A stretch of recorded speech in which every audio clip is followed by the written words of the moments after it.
음성이 잘 들리나요? 네, 고맙습니다.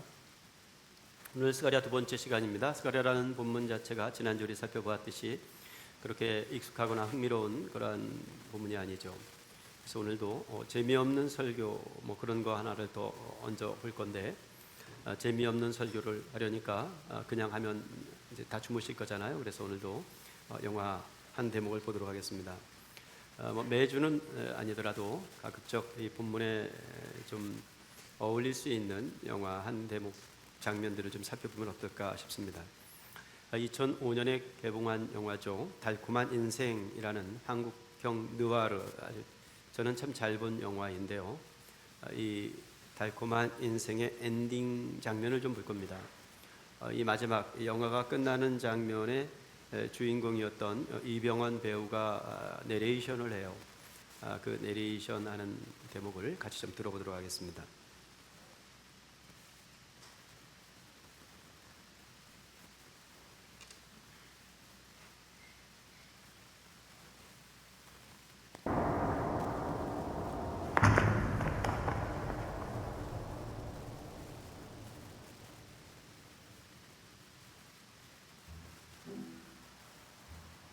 어느 깊은 가을밤, 잠에서 깨어난 제자가 울고 있었다. 그 모습을 본 스승이 기이하게 여겨 제자에게 물었다. 무서운 꿈을 꾸었느냐? 아닙니다. 슬픈 꿈을 꾸었느냐? 아닙니다. 달콤한 꿈을 꾸었습니다. 그런데 왜 그리 슬피 우느냐? 제자는 흐르는 눈물을 닦아내며 나지막히 말했다. 그 꿈은 이루어질 수 없기 때문입니다.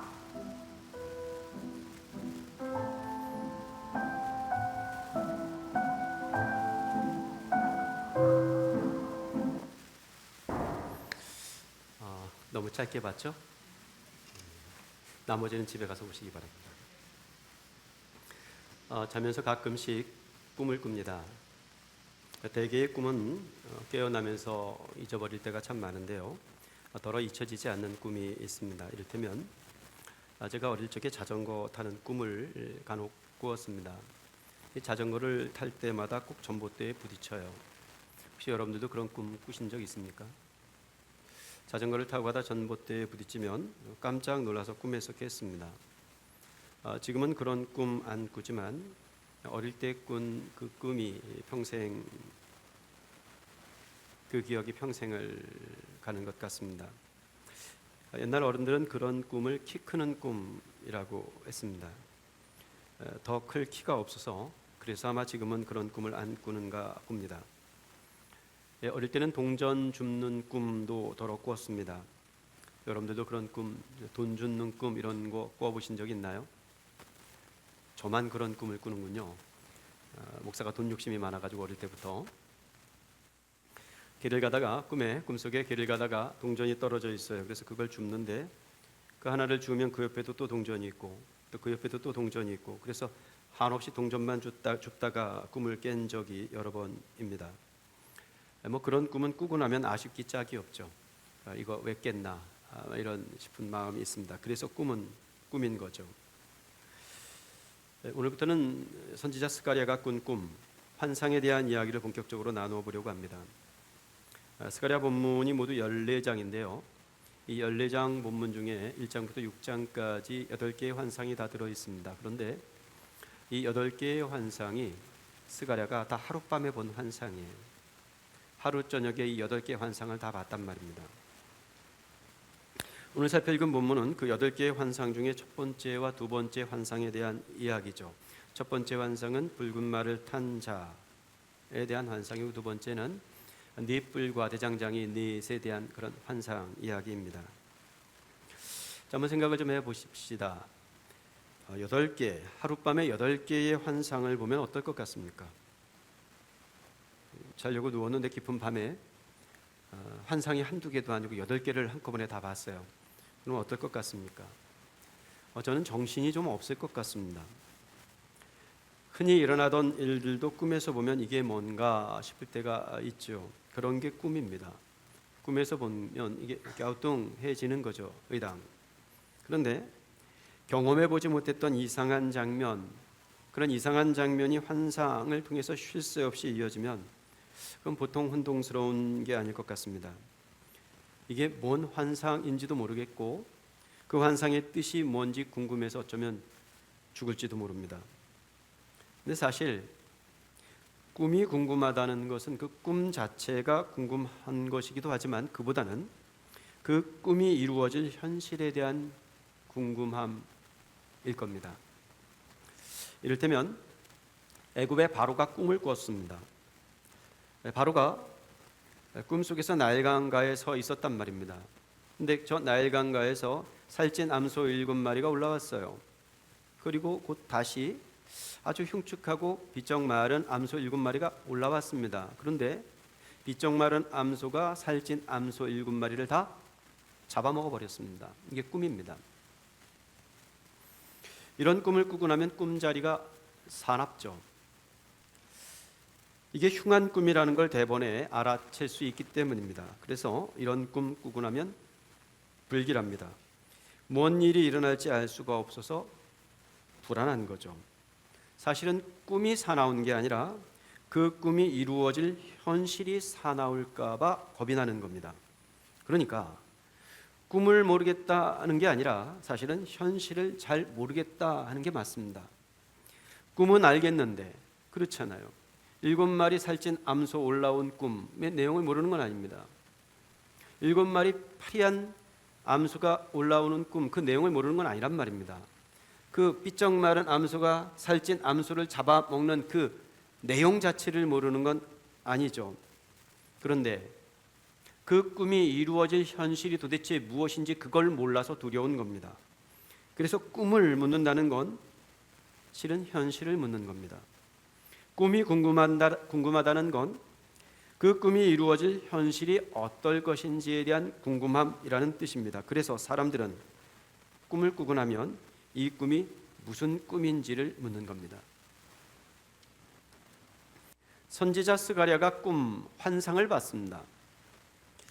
지난주에 말씀드렸듯이 스가랴의 시대는 태평성대가 아니었습니다.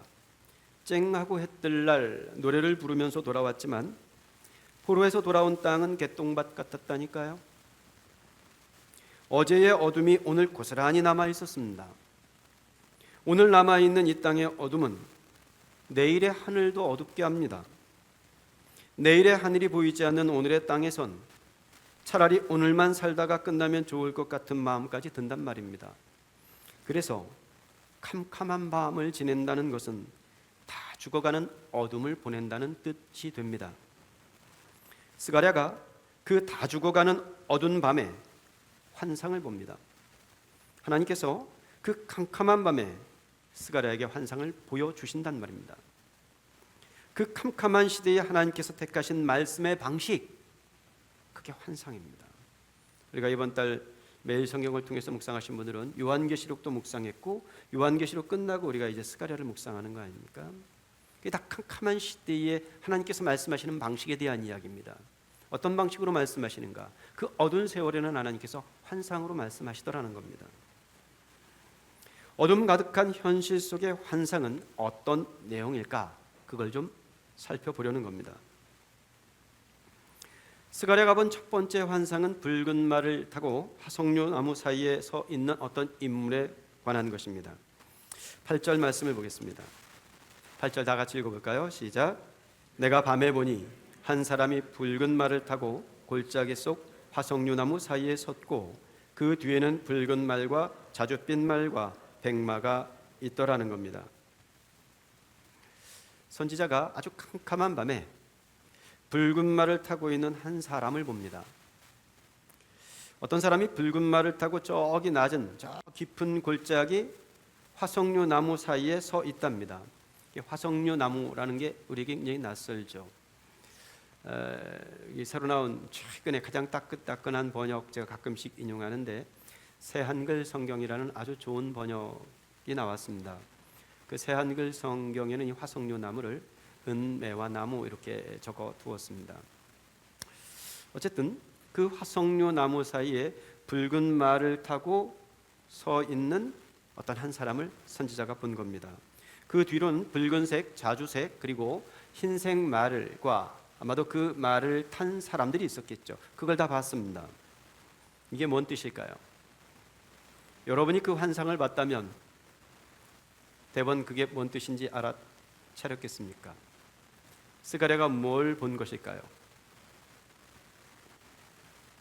어두운 밤에 환상을 봤습니다. 밤이 어두우면요, 사물을 분간하기가 어렵습니다. 지금 이 시대의 어둠과는, 이 밤과는 좀 사뭇 다른 면이 있죠. 이 서울 도심을 지날 때는 밤도 환하죠. 그래서 자동차 운전하고 가다 보면 내가 헤드라이트를 켰는지 안 켰는지 이게 좀 구분이 안 될 때가 있습니다. 한참 가다 보면 꺼져 있기도 하고 그러죠. 그게 왜 그래요? 주변이 환해서 그렇습니다. 하지만 고대의 시대는 해만 떨어지면 깜깜해집니다. 깊은 어둠이란 말입니다. 밤이 어두우면요, 사물 분간 잘 못합니다. 그러니까 그 밤에 또 가까이가 아니라 저 깊은 골짜기에서 붉은 말을 타고 있는 어떤 사람과 여러 가지 색깔의 말들과 그 말탄 자들을 분간해낸다는 것은 그건 쉬운 일이 아니었을 겁니다. 그게 밤에 보는 환상입니다. 밤에 보는 환상은 분간이 어렵다는 뜻이죠.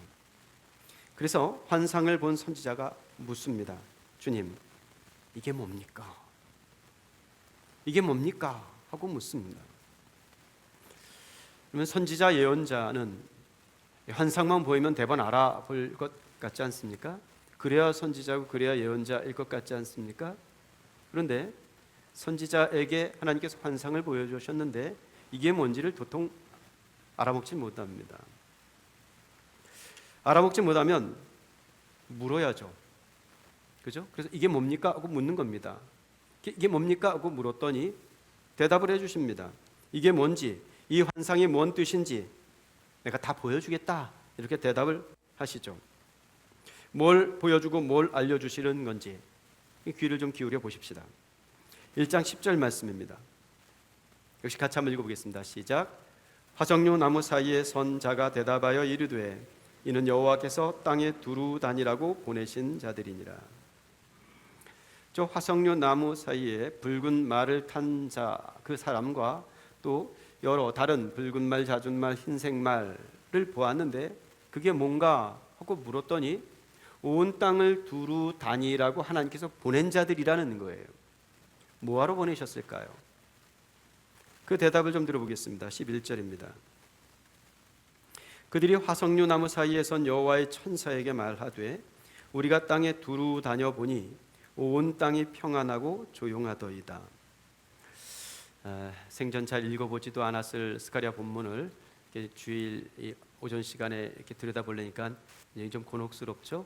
이런 성경이 있었어? 이렇게 싶을지 모르겠습니다. 이렇게 통독을 했어도 이렇게 스킵하고 지나갔을 그런 본문일 텐데 한번 한 절 한 절 그 뜻을 한번 새겨 보십시다. 그래서 나중에 나도 스가랴 읽었어 이렇게 좀 한번 해보십시다. 자, 지금 돌아온 백성들은요 개똥밭 같은 세상에 살고 있었습니다. 지난주 설교한 내용이죠.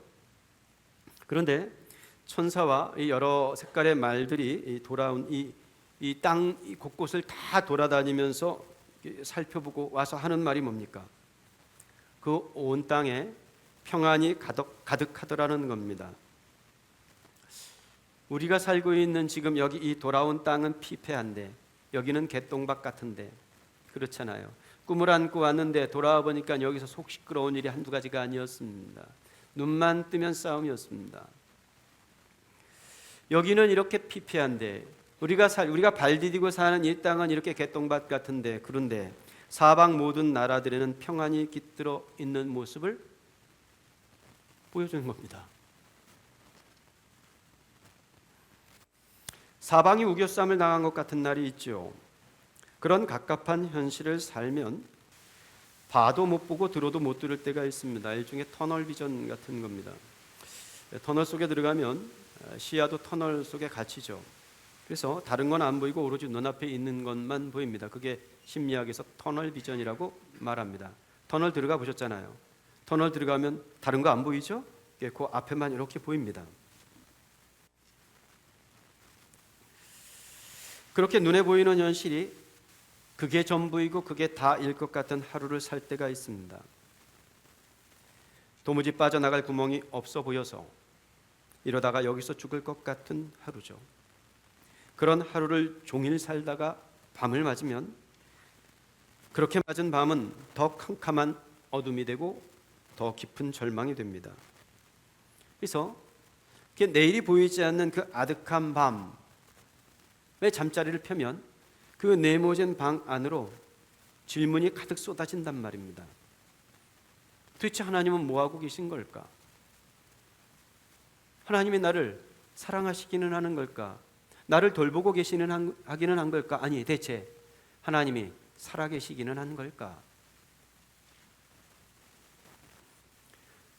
그 의문에 가득 찬 물음 깊은 밤 와중에 하나님께서 환상으로 대답하십니다. 이 땅에 절망이 아니라 희망이 심겨 있다고. 사실 지금이 이 어둠의 시간인 것 같지만 죽음의 시간이 아니라 지금의 빛의 시간이고 생명의 시간이라고. 지금 내 눈으로 보는 이 깜깜한 현실을 하나님께서 보여주시는 환상으로 바라보는 법을 배우라고. 세상의 군왕들이 이 땅을 두루다니며 다스리는 이 현실을 바라보지만 그런 건 아니라고. 사실은 이 땅 세상의 군왕들이 아니라 나 여호와가 온 땅을 두루 돌아다니고 있노라고. 봐도 뭔지 분별할 수 없는 캄캄한 밤, 저들의 평화가 우리의 안녕이 되지 않는 시절, 그 답답한 세월을 지나며 선지자는 이것이 무엇이냐고 묻습니다. 그리고 이내 온 땅에 두루 다니시는 하나님의 모습, 이 환상을 보면서 이것이 무엇인지에 대한 대답을 얻습니다. 여러분, 환상이 대답이 되면 캄캄한 밤이 도리어 선생이 됩니다. 그것이 이 세상을 환상으로 보는 법입니다. 작고하신 황현산 선생의 책 제목 그대로 그리하여 밤이 선생입니다. 그 밤이 선생이 되는 일체의 비결로 우리에게 환상을 보여주시는 거죠. 근데 이게 좀 문제가 있습니다. 말탄 천사들이 돌아와서 하는 보고는 온 땅이 평안하고 조용하더라는 거였습니다. 속 시끄럽고 소란스러운 날들을 보내는 중입니다. 눈 뜨면 살아갈 일이 막막하고 어찌 살면서는 죽는 날만 바라봐야 했습니다. 그런데 그렇게 어둡고 캄캄한 날들을 보내고 있었는데 온 땅이 평안하더라는 소식을 듣습니다. 여러분, 사촌이 땅을 사면 뭐가 아프대요? 뭐가 아프대요? 배가 아픈 법이에요. 사촌이 땅을 사면 박수가 나오는 법이 별로 없습니다. 동서 간에 가장 행복한 동서는 내 동서보다 내가 10만 원 월급 더 많이 받는 동서라고 그러지 않습니까? 그게 가장 행복한 동서래요. 온 땅의 평안의 소식이 내 현실에 닿지 않습니다. 나는 괴로워 죽을 것 같은 날들을 살아가고 있는데 온 땅이 평화로워요? 그건 약올라 죽을 일입니다. 저들의 평안에 약이 오르지만 두루 다니시는 하나님을 의지해 보니 그 평안이 우리의 평안이 될 것 같아서 희망을 가져봅니다. 그런데 그 평안의 희망을 가득 안고 문 밖을 열어보니까 문 밖의 세상은 하나도 변하지 않았습니다. 문 밖 세상은 여전히 피폐하고 절망뿐입니다. 지난 주일에 하나님께서는 개똥을 거름으로 만드시는 분이라 이런 말씀을 드렸습니다. 기억하시나요? 네. 하나님께서 개똥을 거름으로 만드시면 여기 이 개똥밭 같은 세상도 젖과 꿀이 흐르는 땅이 될 거라고 말씀드렸습니다. 이런 말 들으면 기분이 좋습니까? 안 좋습니까? 마음의 위로가 됩니까? 안 됩니까? 되죠. 지난 주일 좀 그래서 좀 이런 이야기 나누셨어요? 네, 더러 좀 나누셨는지 모르겠습니다. 그런데 그런 말 듣고 문 밖에 나서 보니 그 말이 하나 쓸모가 있어요, 없어요? 별 쓸모가 없습니다. 왜? 문 밖 세상은 하나도 달라지지 않았기 때문입니다. 그 희망이 소용없는 것 같은 현실을 다시 마주하게 되는 거죠. 어제 들은 그 희망의 말은 그야말로 희망의 고문이 될 뿐입니다. 그 희망 고문에서 벗어날 수 있는 유일한 길은 그저 정신 승리밖에 없을 것 같아요. 그래도 믿습니다, 믿습니다, 믿습니다를 반복하는 거죠. 한번 생각해 보십시오. 오랜 가뭄을 지내고 있습니다. 언제 비가 오려나 언제 비가 오려나. 그런데 비 온다는 소식을 들었어요. 그리고 문을 열었는데 비 한 방울 떨어지지 않습니다. 하늘은 여전히 쨍쨍합니다. 하나도 변하지 않은 현실 앞에 선 천사가 들고 온 평안의 소식이 무용지물입니다. 그런 평안의 소식을 도대체 어디다 써먹는단 말입니까? 문제죠.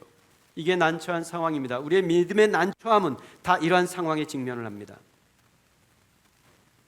환상이 현실을 이기지 못할 것 같은 이 난처한 상황을 바라보며 그래서 천사가 하나님께 묻습니다. 오죽이 답답했으면. 12절 말씀 보겠습니다.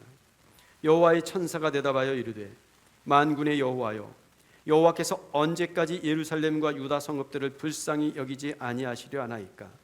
이를 노하신 지 70년이 되었나이다 하매. 그렇죠? 저쪽 화석류 나무 곁에 서 있는 저 깊은 골짜기에 붉은 말 탄 한 사람을 봤어요. 여러 말들을 봐서 이게 뭘까 물었습니다. 두루 다니라고 내가 보낸 자다 대답 들었습니다. 뭐하러 두루 보냈을까? 두루 다녀서 그 소식을 보고하라고 보낸 거예요. 어떤 보고였습니까? 온 땅이 다 평안하더라는 보고였습니다. 약오르는 보고였습니다. 속 시원해지는 보고가 아니라 속이 더 시끄러워지는 보고였습니다. 그 보고를 듣고 보고를 들은 선지자가 성질이 난 것이 아니라 그 보고를 전하는 천사가 언짢았습니다. 그래서 하나님께 묻습니다. 도대체 언제까지입니까? 언제까지 이래야 되는 겁니까? 70년 다 지났습니다. 이러고 있는 거죠. 너희 조상 이스라엘은 패역했습니다. 패역한 이스라엘을 향해서 하나님께서 진노하셨죠. 70년은 하나님의 진노의 시간이었습니다. 그렇지만 하나님께서는 진노만 예고하신 게 아니었습니다. 진노의 시간 70년이 지난 후에는 뭘 약속하셨어요? 회복을 약속하셨습니다. 그런데 진노의 시간 70년이 다 됐는데도 아직 이 땅에 회복이 일어나지 않았습니다. 이 땅은 아직 폐허가 되어 있습니다. 여기는 아직 개똥밭입니다. 그래서 묻습니다. 도대체 언제까지 이 땅을 개똥밭으로 두실 겁니까? 70년 다 됐습니다. 붉은 말을 탄 천사가 보고한 이 평안하고 조용한 세상은 아직 환상 속의 세상인 것 같습니다. 다른 나라는 다 평안한데 여기는 아직 평안하지 않습니다. 환상에 머문 평안이 아직 이 땅까지 내려오지 않은 것 같습니다. 그렇다면 그 평안하고 조용한 세상이 도대체 언제 이 땅으로 내려온다는 말입니까? 그 언제를 묻는 이 물음이 답답하고 절절합니다. 그 답답하고 절절한 질문에 이어지는 대답, 그것이 14절부터 17절까지의 긴 구절입니다. 사실 오늘 이 환상의 유체 가장 중요한 대목이 이 14절부터 17절까지에 들어있는 것 같아요. 좀 긴 본문이지만 제가 다시 한번 읽어보겠습니다. 지금 잘 따라오고 계신가요? 예, 한번 귀를 기울여 살펴 들어보시기 바랍니다. 내게 말하는 천사가 내게 이르되 너는 외쳐 이르기를 만군의 여호와의 말씀에 내가 예루살렘을 위하여 시온을 위하여 크게 질투하며 아니란 여러 나라들 때문에 심히 진노하나니 나는 조금 노하였거늘 그들은 힘을 내어 고난을 더하였음이라. 그러므로 여호와가 이처럼 말하노라. 내가 불쌍히 여김으로 예루살렘에 돌아왔은즉 내 집이 그 가운데에 건축되리니 예루살렘 위에 먹줄이 쳐지리라. 만군의 여호와의 말이니라. 그가 다시 외쳐 이르기를 만군의 여호와의 말씀에 나의 성읍들이 넘치도록 다시 풍부할 것이라. 여호와가 다시 시온을 위로하며 다시 예루살렘을 택하리라 하라 하니라. 자, 지금 이야기의 흐름 이해하시죠? 다시 이 환상을 반복해 보겠습니다. 화석류 나무 사이에 있는 붉은 말 탄 자를 봤습니다. 여러 말들도 봤어요. 이게 뭡니까? 사방 두루 돌아다니라고 보낸 자들이었습니다. 돌아와서 보고를 합니다. 온 땅이 다 평화롭더라. 그래서 화가 났습니다. 도대체 그러면 여기 우리가 돌아온 이 땅은 언제 평화로운 것입니까? 70년 다 됐습니다. 그 물음 앞에 떨구어 주신 대답입니다. 이 14절부터의 긴 구절을 요약하면 이런 것이죠. 야야, 사실 내 진노는 조그만 것이었다. 그런데 이 땅에 힘센 나라들이 내 진노를 더 키웠구나. 그걸 보니 야, 내가 니들 안쓰럽다. 내가 불쌍히 여겨서 니들 돌아오게 했고 내가 니들보다 먼저 여기 돌아왔다. 그래서 내가 이 땅에, 너희들이 개똥밭으로 여기는 이 땅에 내 집을 짓겠다. 내 집 짓는다는 이야기는 뭡니까? 하나님께서 이곳으로 다시 돌아오시겠다는 이야기입니다. 하나님께서 돌아와서 내 집 짓고 거기에 먹줄 튕기게 하겠다. 그리고 여기 이 성읍을 풍요롭게 하겠다. 이런 약속의 말씀을 들려주시는 겁니다. 여기 이 개똥밭 같은 땅 예루살렘을 다시 풍요로운 땅으로 바꿔놓겠다는 약속입니다. 그게 이 환상을 통해 보여주시고 들려주시는 하나님의 약속이죠. 여러분, 언제까지를 물어야 하는 현실은 다 광야입니다. 오죽하면 언제까지를 묻겠습니까? 아직 이루어지지 않았기 때문에 언제까지를 묻는 겁니다. 하나님, 도대체 언제까지? 하나님, 저 장가 언제 갑니까? 언제까지 싱글이어야 합니까? 언제까지를 물어야 하는 현실은 다 광야입니다. 어제와 다르지 않은 오늘, 오늘과 다를 것 같지 않은 내일, 그걸 염두에 둬야 하는 모진 오늘 이 자리로 하나님께서 돌아오신답니다. 그 모진 오늘의 자리에 하나님께서 내 집을 짓는답니다. 거기에 내 집 먹줄을 튕기신답니다. 환상은 언제까지를 이제부터로 바꿔 읽는 이야기예요. 이런 이야기를 읽는 법으로 우리가 믿음을 하는 것입니다. 언제까지를 묻는 자리에서 우리에게 환상을 보여주시는 이유는 그 언제까지를 이제부터 읽으라는 거예요. 그게 요한이 반모에서 본 환상 이야기입니다. 언제까지를 이제부터로 바꿔 읽는 오늘의 환상, 거기에 힘이 있고 거기에 길이 있다는 겁니다. 그렇게 내 귀에 들리고 내 눈에 보이는 환상이 이 개똥밭 같은 광야에 길을 내는 겁니다. 오늘 보면 맨 끝에 달려있는 스가랴 1장 18절부터 21절까지는 두 번째 환상에 대한 이야기죠. 스가랴가 눈을 들어보니까 이번에는 4개의 뿔이 보였습니다.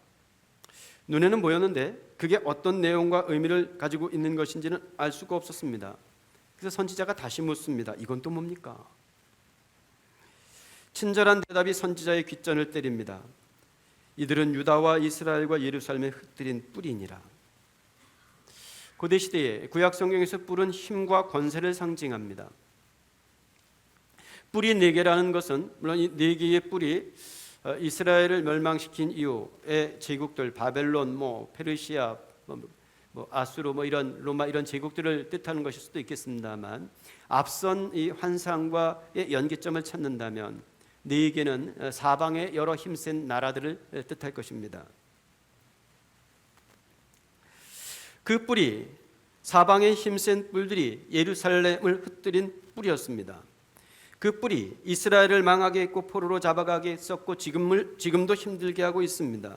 그런데 하나님께서 이제 그 뿔을 심판하실 작정이랍니다. 그게 20절 21절이에요. 그러니까 이 두 번째 17절부터 나오는 두 번째 환상은 첫 번째 환상을 해설하는 역할을 합니다. 그러니까 첫 번째 환상에 하셨던 말씀 약속을 확증하는 역할을 이 두 번째 환상에서 하고 있는 것이죠. 20절 21절 보겠습니다. 그때 여호와께서 대장장이 4명을 내게 보이시기로 4뿔의 환상과 대장장이 4명의 환상을 겹쳐 보여주시는 거죠. 내가 말하되 그들이 무엇하러 왔나이까 하니 대답하여 이르시되 그 뿔들이 유다를 흩뜨려서 사람들이 능히 머리를 들지 못하게 하니 이 대장장이들이 와서 그것들을 두렵게 하고 이전의 뿔들을 들어 유다 땅을 흩뜨린 여러 나라의 뿔들을 떨어뜨리려 하느니라 하시니라. 여러분, 시편에 이런 말씀이 있습니다. 한번 좀 같이 읽어볼까요? 시편 70편에 있는 말씀, 75편에 있는 말씀 같이 읽어보겠습니다. 시작. 또 악인들의 뿔을 다 베고 의인의 뿔은 높이 들리리로다. 뿔은, 구약 성경에서 뿔은 뭘 상징한다고요? 힘과 권세를 상징했습니다. 악인들의 뿔을 다 베고 의인의 뿔은 높이 들리로다. 하나님께서 지금 이 시편 시인의 이 말씀을 이루실 작정입니다. 대장장이 넷으로 4뿔을 심판하시겠다는 겁니다. 열국의 뿔이 제 아무리 대단했어도 하나님께서 보내신 대장장이의 망치질을 견뎌낼 수는 없습니다. 그게 요한이 반모에서 본 환상이었다니까요. 여전히 서슬퍼런 대제국의 시대, 그 로마의 압제 가운데 있지만 황제의 말 한마디, 요한의 시대는 도미티안의 시대인데 그 포악한 도미티안 황제의 말 한마디에 세상이 다 움찔거리고 있지만, 그런데 그게 전부가 아니라고. 하나님께서 대장장이 넷을 보내실 것이라고. 하나님께서 보내신 대장장이 넷이 망치를 들면 그 대단했던 뿔들이 정신 못 차리게 될 거라고. 자기 입만 믿고 떵떵거리며 대장 노릇하던 이 열국의 머리 위에 꽝꽝꽝 하나님의 망치가 내려칠 거라고. 그러면 꼼짝 못할 거라고. 하나님의 망치를 막아설 뿔이 없는 거라고. 선지자가 그 환상을 보고 있는 겁니다. 세상은 아직도 하나 달라진 게 없습니다. 그래서 뭐가 달라졌느냐고 묻고 싶습니다. 도대체 예수 믿으면 뭐가 달라지는 겁니까? 교회 다니면 뭐가 달라집니까, 여러분? 그런 교계에 떠들썩한 이거 실명으로 또 거론하면 좀 문제가 될 수는 있겠습니다만 좀 문제 좀 되죠 뭐. 저는 다니엘 기도에 뭐 이런 것에 상당한 유감을 가지고 있습니다. 여러분들도 보시나요? 우리는 뭐 그런 거 안 하니까요. 거기 보면 뭐 이 소위 유명한 간증자들이 나와서 이렇게 좀 말씀을 1시간 반 정도 이렇게 전하고 그러지 않습니까? 저는 거기서 전해지는 간증이야말로 믿음의 희망 고문이다 이런 생각을 합니다. 여러분, 그런 간증 일반적이지 않습니다. 가뭄에 콩나듯 하는 그런 간증 하나를 들고 그것을 일반화하려는 것, 거기에서 믿음의 희망 고문이 생깁니다. 나는 안 되는데, 나는 저 사람 같이 안 되거든요. 왜 이런 걸 자꾸 확장시키려고 합니까? 여러 번 말씀드리지만 신약 성경에서 예수님을 따른다 하는 이유, 예수님 믿고 잘 되는 경우를 본 적이 있습니까? 오죽하면 예수님께서는 나를 따라거든 자기를 부인하고 자기 십자가 지고 따라와야 된다고, 안 그러면 못 따라온다 이렇게 말씀하실 지경입니다. 어디 예수님 만난 이후로 그런 간증의 놀라운 역사들을 대중을 향해서 선포하고 그러니 예수 믿으라고 그런 경우가 있습니까? 그냥 성경대로 믿어야 됩니다. 문을 열면 그냥 아직 4개의 뿔만 번쩍이는 현실입니다. 예수 믿어도 하나 달라지는 게 없다니까요. 그걸 보면 이게 또 뭐냐고 묻습니다. 다시 보여주신 대장장이 4명의 환상, 대장장이 앞에서 벌벌 떠는 4뿔을 보면 이 깜깜한 밤, 이 막막한 오늘이 다르게 보일 거라고 이 환상을 보여주는 거예요. 하나님께서요, 망치 들고 뿔 뽑으러 오신대요. 그게 환상의 이야기입니다. 지금 내 눈앞에 보여지는 이 현실은 아직 4뿔이 번쩍이는 세상이라니까요. 그런데 환상은 뭘 얘기하냐면 하나님께서 망치 들고 그 뿔 뽑으러 오신다, 이 얘기하시는 겁니다. 그걸 보라고 말씀이고 그걸 보라고 우리의 믿음입니다.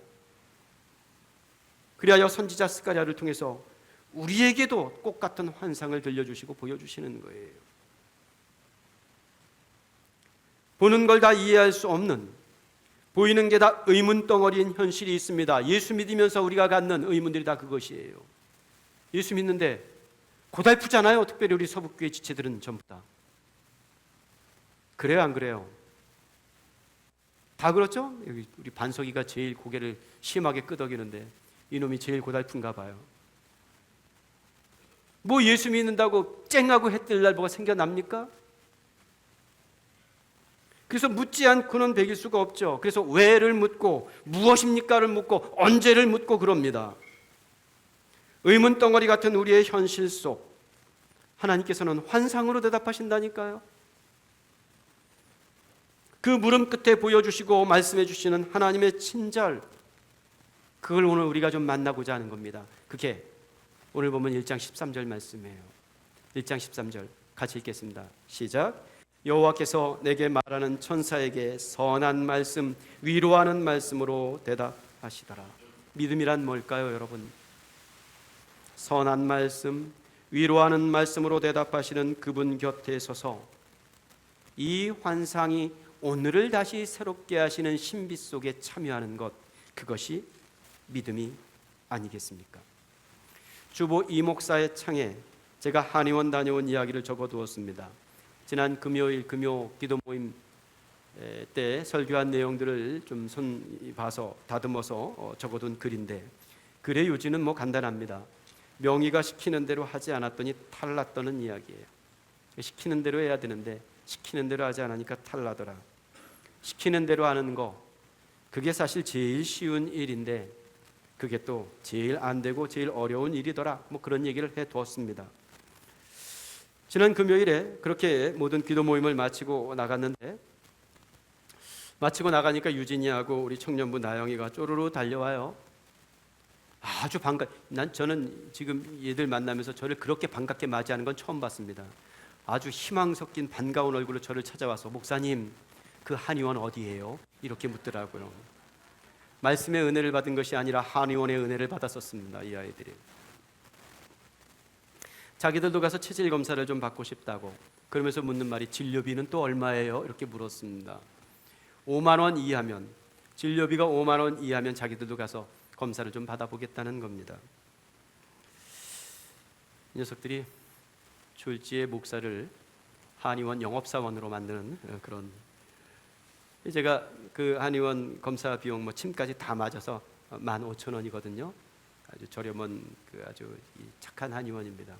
그래서 가격이 이렇단다. 니들 가려면 니들 그 진료비는 목사님이 내줄게. 이렇게 대답을 했습니다. 그랬더니 유진이는 고맙습니다. 그리고 나영이는 목사님 아니에요. 이렇게 대답을 하더라고요. 근데 아니에요. 이렇게 말하는 놈보다 고맙습니다 말하는 놈이 더 이뻤어요. 좀 거리감 있어 보이잖아요. 뭐 주면 예 고맙습니다 하고 받으면 되지 뭘 아니에요 그래. 그걸 보면서요, 애들도 몸 걱정하는구나 그런 생각했습니다. 그죠? 몸 걱정 어른들만 하는 건 아닌 것 같습니다. 청년들도 몸 걱정하는구나 이런 생각이 들었습니다. 어디 몸 걱정뿐이겠습니까? 사는 일이라는 게 걱정 빼면 남는 게 뭐가 있습니까? 그렇죠? 우리 청년들 오늘 이렇게, 우리 교회 청년들은 보물이잖아요. 너네 받았니 그 30만 원? 아직 못 받았니? 아마 오늘 주실 거야. 그럼 가서 맛있는 것들 먹어라. 보물 같잖아요. 우리 청년들 얼마나 예쁩니까? 근데 얘들도 걱정 많다고요. 그죠? 지난 금요일 늦게 우리 윤서가 허겁지겁 달려와요. 금요기도 모임 건반 반주하느라고. 한동안 못 나왔거든요. 야근하느라고. 그러면서 하는 말이, 목사님 9월부터는 또 못 나와요. 야근해야 돼요. 그 예쁜 얼굴로 안타까운 목소리를 속이 얼마나 마음이 안타깝고 속상한지. 애들도 힘들어요. 어른들도 힘들어요. 전 80, 90 넘으셔도 다 힘드셔요. 그죠? 걱정 빼면 뭐가 남습니까? 우리 인생에. 오죽하면 예수님께서 그러니까 걱정 좀 하지 말아라. 신신당부를 하셨겠어요. 하늘에 날아가는 새 좀 봐라. 들의 백합화 좀 봐라. 근데요, 몸 걱정한다고 꼭 몸 좋아지는 건 아닌 것 같아요. 살아가는 일이 다 그렇죠. 걱정한다고 잘 되는 건 아닌 것 같습니다. 오늘 설교를 시작하면서 우리가 본 영화 내레이션에 있는 이야기잖아요. 어느 깊은 가을밤 잠에서 깨어난 제자가 울고 있었대요. 제자가 왜 울고 있나? 그 모습을 본 스승이 이 이상에서 제자에게 물었답니다. 무서운 꿈 꿨니? 아니라는 거예요. 슬픈 꿈 꿨니? 아니라는 거예요. 달콤한 꿈 꿨대요. 달콤한 꿈을 꿨답니다. 그런데 왜 그렇게 슬프게 울고 있니? 그 제자가 흐르는 눈물을 닦아내면서 이렇게 말했답니다. 그 꿈이 이루어질 수 없는 꿈이기 때문입니다. 이루어질 수 없는 꿈은 슬픈 거죠. 스가랴를 통해 우리에게 보여주시려는 환상은 이루어질 수 없는 꿈에 관한 희망 고문이 아닙니다. 희망의 고문이 아니라 희망의 이룸을 위해서 이 개똥밭 같은 세상을 환상으로 보여주신다니까요. 믿음이란 그리하여 어떤 정답을 찾아가는 이야기라기보다는 우리 수련회 중에 우리 권성교사님도 그런 말씀하셨지 않습니까? 딱딱딱 떨어지는 정답을 찾아가는 이야기가 아니라 우리에게 보여주는 환상을 통해서 그 신비 속으로 참여하는 이야기죠. 이 개똥밭 같은 현실이 어떻게 환상으로 대답될 수 있는지 거기에 믿음의 한 자리가 있습니다. 똑같은 한 주, 다시 그날 같은 한 날을 대하겠지만 여기 이 스가랴를 통해서 우리에게 보여주시는 환상의 믿음의 법도를 따라 다시 너끈히 그 길을 걸어갈 수 있는 복된 믿음의 사람들이 될 수 있기를 축원합니다. 기도하겠습니다.